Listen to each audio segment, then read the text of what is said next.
തിരുവനന്തപുരം ബാലരാമപുരത്ത് രണ്ട് വ്യത്യസ്ത വാഹനാപകടങ്ങളിലായി 3 പേർ മരിച്ചു എന്നതാണ് നമുക്ക് പ്രേക്ഷകരെ അറിയിക്കാനുള്ളത്. മിനി ലോറിയും സ്കൂട്ടറും കൂട്ടിയിടിച്ച് സ്കൂട്ടർ യാത്രികരായ അഖിൽ, സാമുവൽ എന്നിവരാണ് മരിച്ചത്.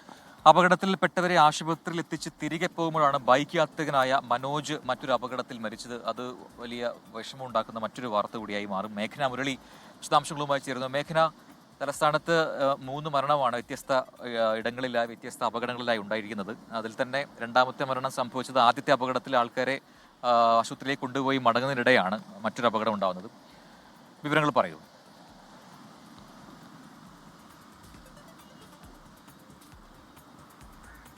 പ്രജിൻ ക്രിസ്റ്റീന, ഇന്ന് പുലർച്ചയോടുകൂടിയാണ് ഈ 2 അപകടങ്ങളും ഉണ്ടാകുന്നത്. തിരുവനന്തപുരം ബലരാമപുരത്ത് മിനി ലോറിയും ബൈക്കും കൂട്ടിയിടിച്ചാണ് ആദ്യ അപകടം ഉണ്ടാകുന്നത്. ഇതിൽ പെരുമ്പഴത്തൂർ സ്വദേശികളായിട്ടുള്ള അഖിൽ, സാമുവൽ, 22 വയസ്സ് മാത്രം പ്രായമുള്ള അഖിൽ, സാമുവൽ എന്നിവരാണ് മരിച്ചത്.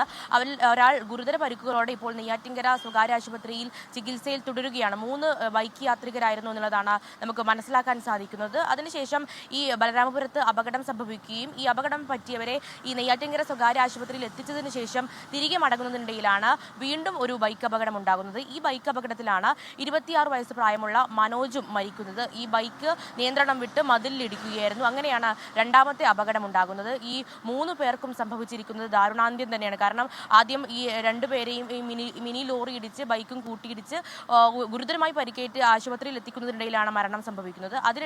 അതിനുശേഷമാണ് ഈ രക്ഷാപ്രവർത്തനത്തിനടക്കം അല്ലെങ്കിൽ ഈ മൂന്നാമതായി പരിക്കേറ്റ ആളെ അടക്കം ആശുപത്രിയിൽ എത്തിക്കാനും ചികിത്സ നൽകാനും അടക്കം നേതൃത്വത്തിലുണ്ടായിരുന്ന മനോജും ഒരു അപകടത്തിൽ മരണപ്പെടുന്നത് എന്നുള്ളതാണ്. എന്തായാലും 3 പേരുടെയും മൃതദേഹം ഇപ്പോൾ നെയ്യാറ്റിൻകര സ്വകാര്യ ആശുപത്രിയിൽ സൂക്ഷിച്ചിരിക്കുകയാണ്. കൂടാതെ പരിക്കേറ്റ ഒരാളുടെ നില അതീവ ഗുരുതരമെന്നുള്ളതാണ് ആശുപത്രി വൃത്തങ്ങൾ അറിയിക്കുന്നത്.